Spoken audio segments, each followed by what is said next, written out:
Another edition of Doers. I'm excited about that, and I should be always so very proud to go ahead and see people that you love doing well, and that's why I'm so glad to have this person on my show here today. She's Kaylyn Glass, Kaylyn Ryan Glass, and she's if she's so gorgeous and beautiful, well, she's my niece, so thank you. Actually, have nothing to do with that.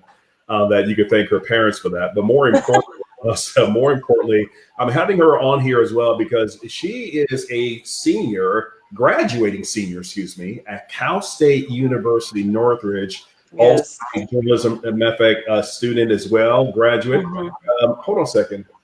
Isn't that my alma mater? Yes, I have followed in your footsteps. Yeah, definitely. Okay, wonderful. Just a little shout out to Cal State Northridge.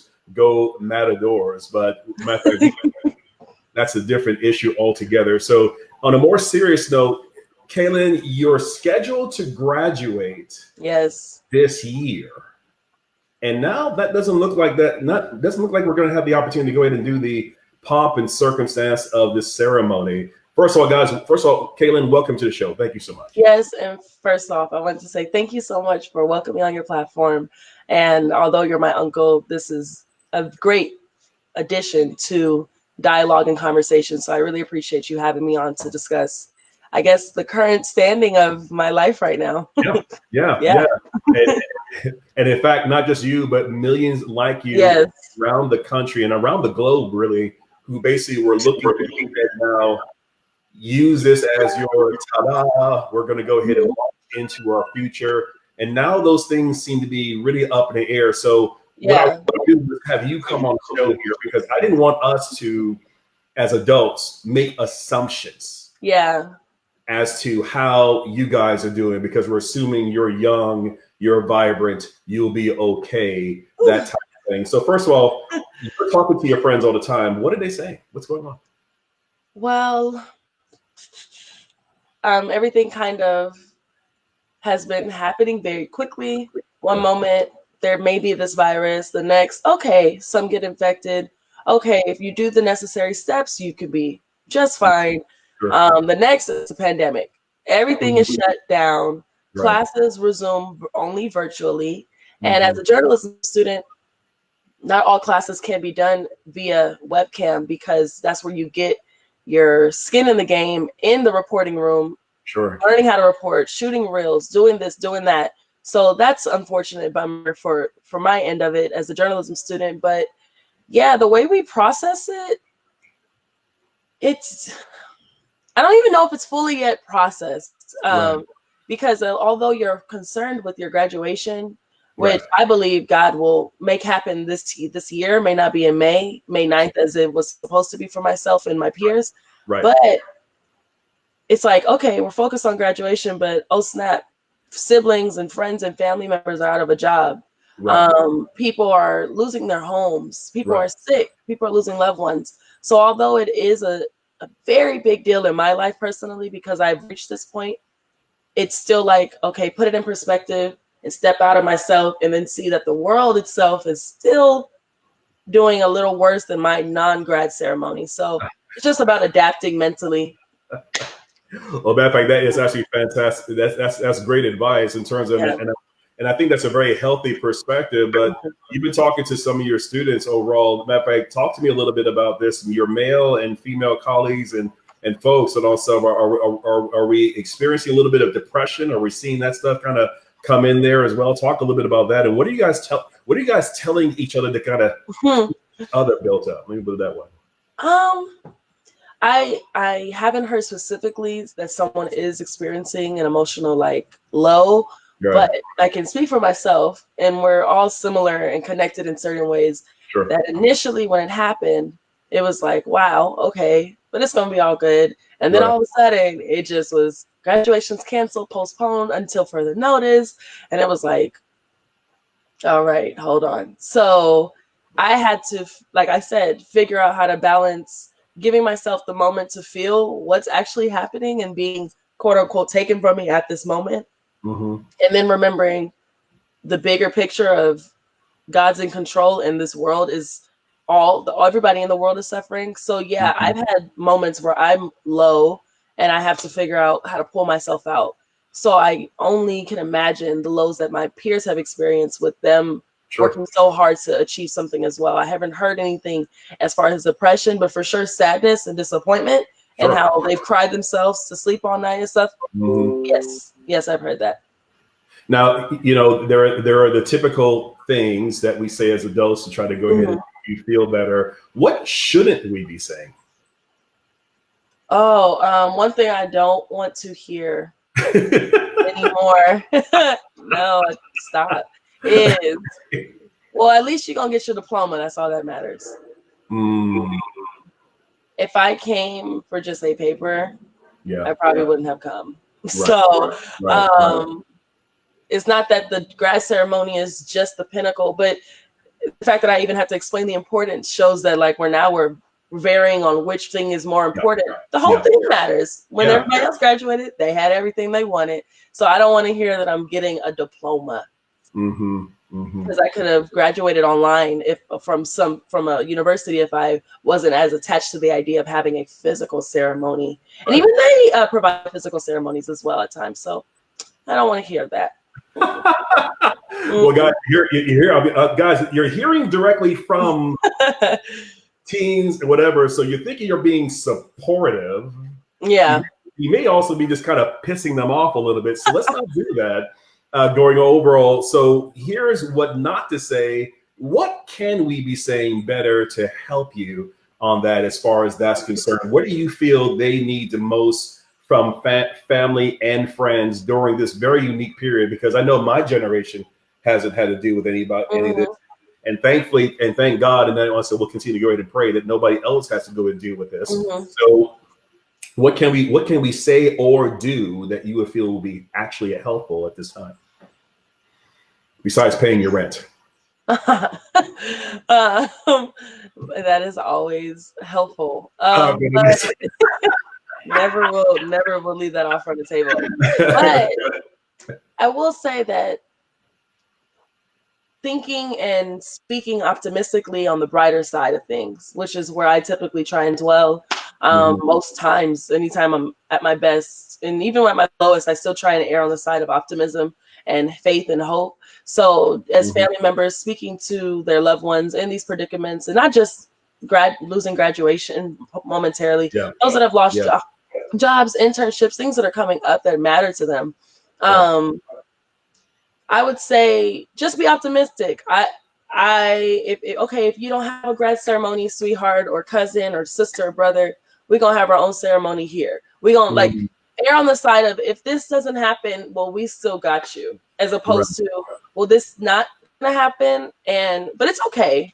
Yeah. And the year just rolls on. I don't see any true student who's worked hard during their 4 to 6 to 7 year journey at a college, university, obtaining their degree, feeling genuinely okay, no matter how much they say of it's okay. I don't care about a ceremony. Sure. Okay. Yeah. So just positivity. Absolutely. And also, listen, everybody needs to go ahead. Hey, guys out there with Son of My Voice again, of his parent, everybody wants to go ahead and have their day. We're looking forward to celebrating you as well. So I guess a lot of us to go ahead and get creative. We've seen things online where people have had kind of Zoom parties, and I've seen everything from birthday showers to where everybody's showing up on Zoom. Not like the same thing, but find a way. And like I said, and I'm pretty sure you guys wouldn't mind several little parties, right? Zoom parties, or matter of fact, or just any kind of celebration.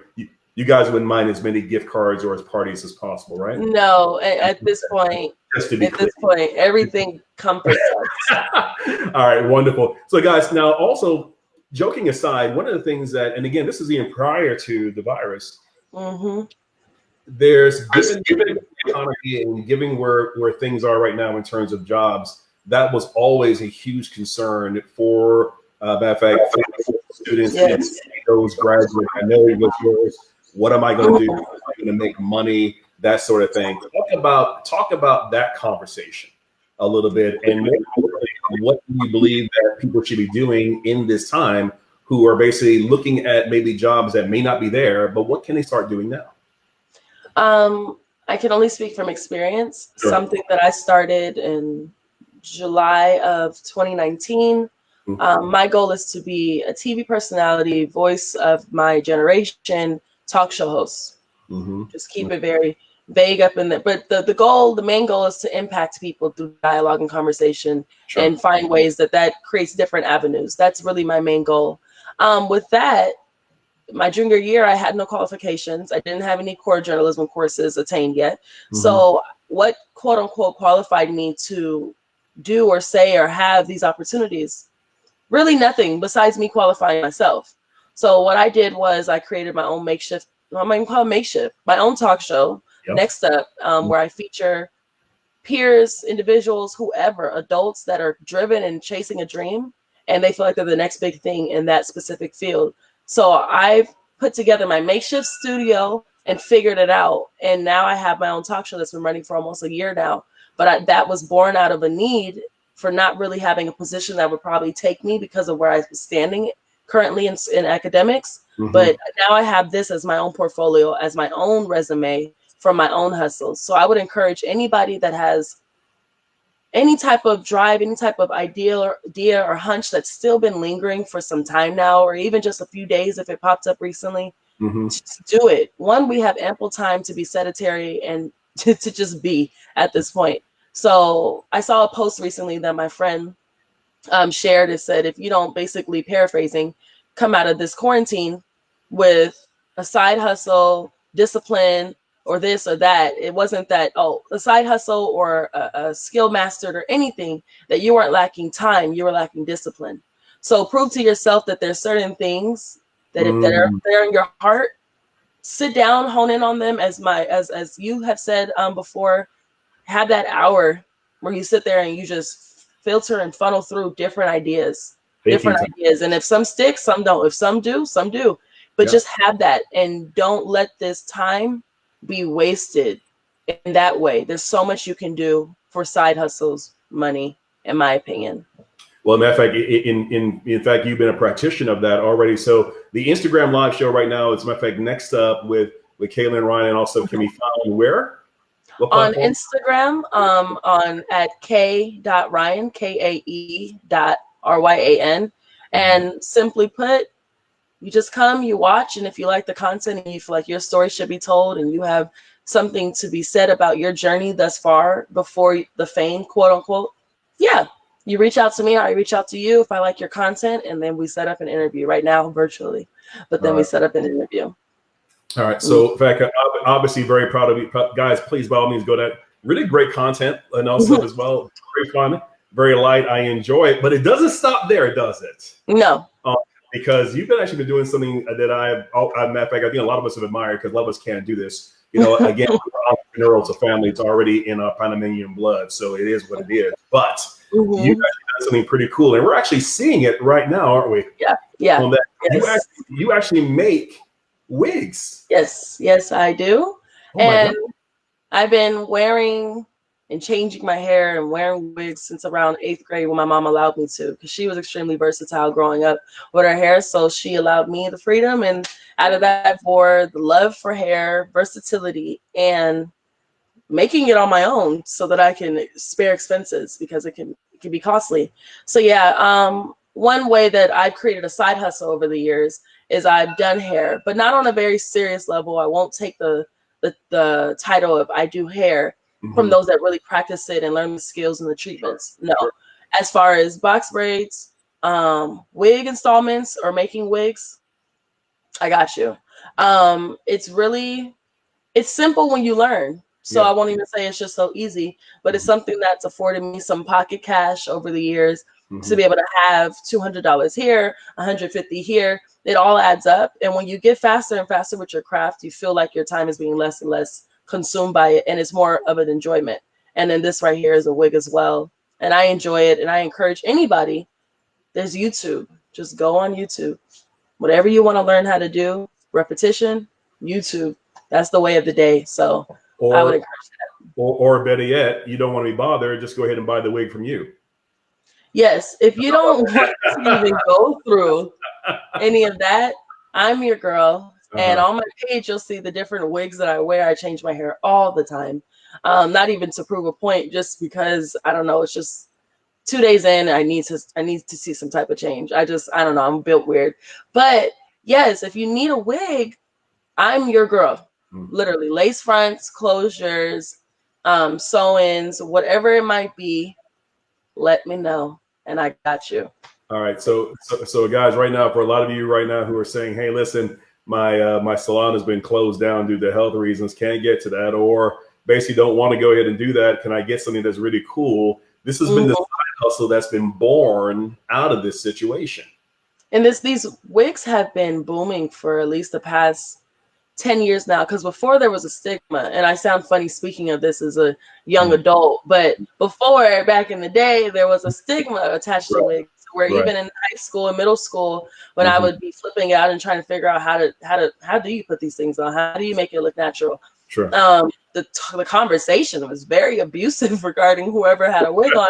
So I would sit there in earshot and be like, wow, well, I'm not saying anything. Or, you know what, if they ask me, yes, I have a wig on my head, and what? You didn't know when I got here. So it's crazy that the world has shifted now, and I applaud everybody who's really getting their skin in the game as far as hair, because so much money to be made, and so much that I'll be doing in the future regarding hair, God willing. So I encourage everybody to get in on it. Yeah. Need a wig, buy from a supplier. Don't always have to sit in the salon. Or if you want to get in on it on your own, learn the craft, master it, and get your clientele. All right, wonderful. And if you're liking how natural hers is, I mean, you probably didn't even know until I actually said something going on there and like saying, "Ooh, I want that." So we just go ahead and basically they can find you on Instagram. How again? At k.ryan, KAE.RYAN. All right, fantastic. All right. Well, Kaylyn, I'm so very, very proud of you as well. You're looking at my niece. She is gorgeous, is she not? Thank you. One of two, and also Miley Ryan as well, not shown here, but also is beautiful. We do appreciate it. Thank you for just sharing your wisdom. If you guys like this as well, I want to go ahead and get your comments. Do you have a team? Do you have a college student as well that's basically dealing with this? Maybe you've been thinking they're taking it in stride, but hearing directly from a college student themselves, that may not necessarily be the case. So take some of these great tips overall, pull them to the side, let them know, and most of all, find some way to celebrate them, because we're going to be finding a way to celebrate KK and her amazing accomplishment. But also, more importantly, embrace your side hustle, because who knows, that side hustle may turn into the new trajectory that went left from their degree. Yep. Which basically end up turning the whole world on fire. And definitely wishing the best for you, and also for all of you who will be basically now taking a next move from here. So KK, thank you so much for joining me on DOERS. And this is thank you. Justin Blackburn. You've been watching the amazing Kaylyn Ryan and talking about her story. If you like what you heard here, guys, go ahead and post your comments about that. Send a little bit of encouragement and love her way. And if you need to go ahead and get your hair did, go ahead and also check her out in regards to those very quote unquote faux wigs there as well. And you can get a chance to take advantage of her amazing craftsmanship. We'll go from there. Okay, guys, I got to go, but as always, say less, do more. Okay, guys, take care now. God bless you. We'll see you next time. Bye-bye.